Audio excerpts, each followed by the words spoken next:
The jury heard the tape. It lasted some 4 hours. During the course of the police interrogation of Mr. Taylor, the police repeatedly said, I know you may have gone into the room.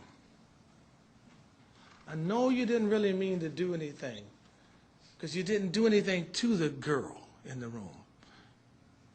He was not completely gender correct because he consistently referred to as gal, but I'm not going to say that here today.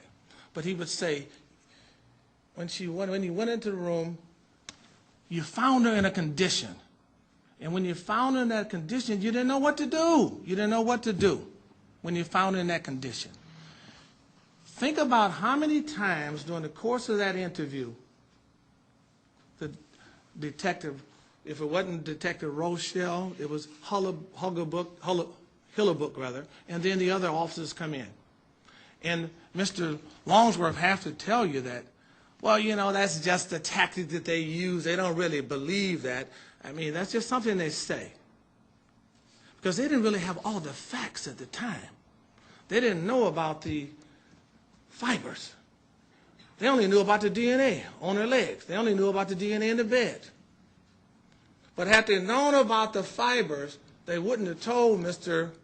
Taylor that we know that you didn't commit a murder. We know that you found her in a condition.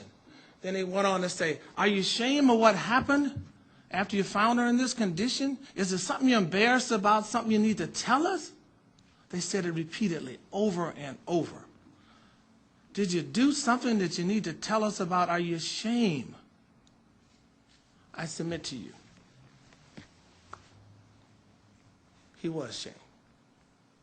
And let me tell you why he was ashamed.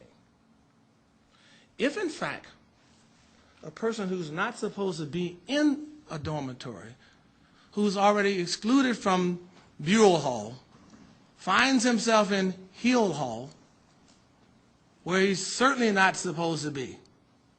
He finds himself in a room where he's certainly not supposed to be.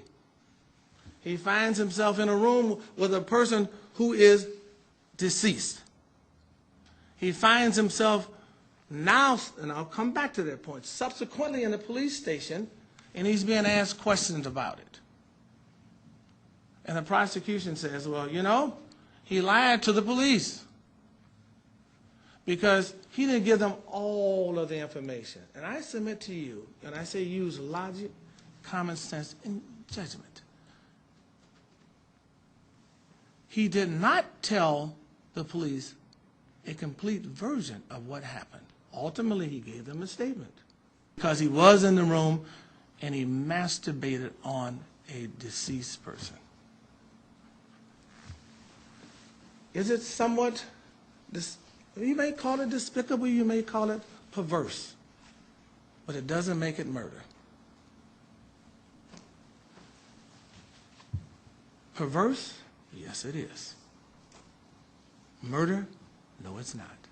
It may be, in street vernacular, somewhat freaky, and that it is. But does it make you guilty of murder? No. It makes you guilty of perversion. And we found you up on EMU's campus today, or tonight, and I asked you to come in here. You drove your car up here to the state police post. Told you that we needed to talk to you about some things that are going on around campus, okay?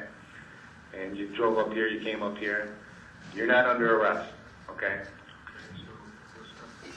Well, first of all, I want to run a couple names by you, find out some of your classes and stuff like that.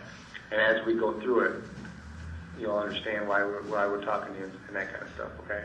Well, I mean, I would appreciate it if you could let me know, up front, try not to be elusive with it. Just let me know why I'm here right now if you can, because, it's kind of hard cutting into my daytime. I'm doing a lot of other things right now.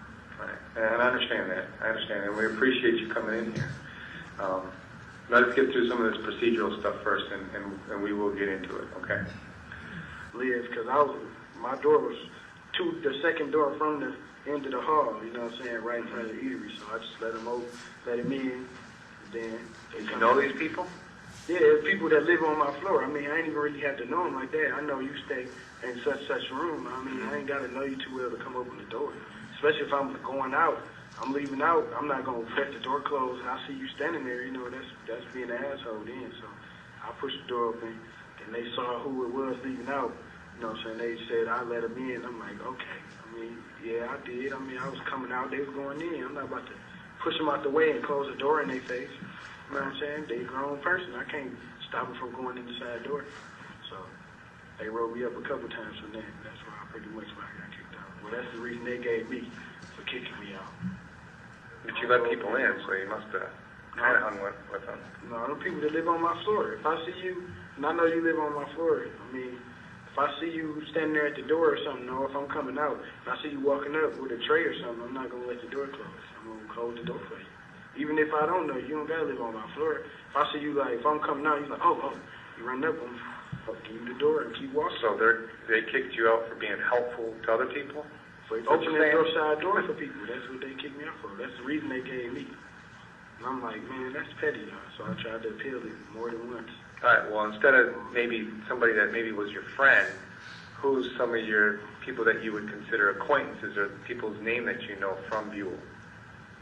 My roommates. There's some athletes over there, right? They 50, man. Well, I appreciate you sticking around.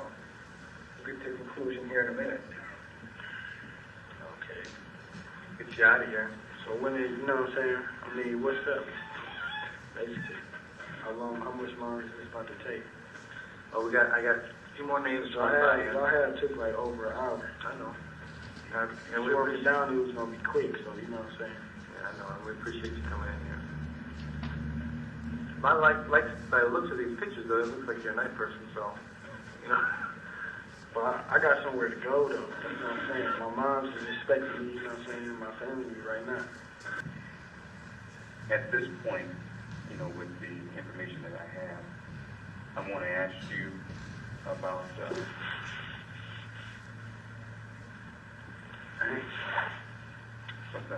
don't know. I ain't trying to rush y'all. Okay. But I was trying to be. A couple other Y'all names. like Let me run these other couple names by you here, okay?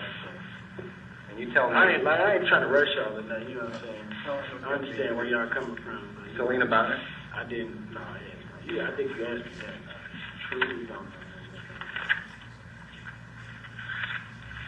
Charmaine Matthews? You remember that pretty good. I'm trusting you. About Laura Dickinson. Hey, Don't know her? I made it on the Laura, but that's just like, you know what I'm saying, met her at a party or something. How do you know her? I said I may know of a Laura, but Okay.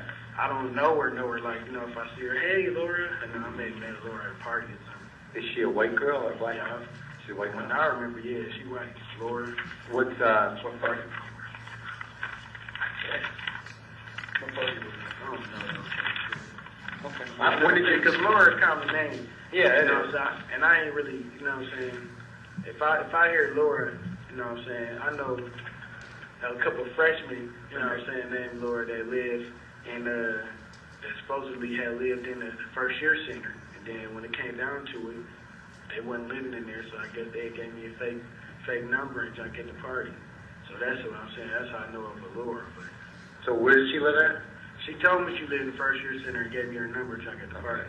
But then when I called the number wasn't tight, and you know what I'm saying. So I guess she probably don't live in the first year center too.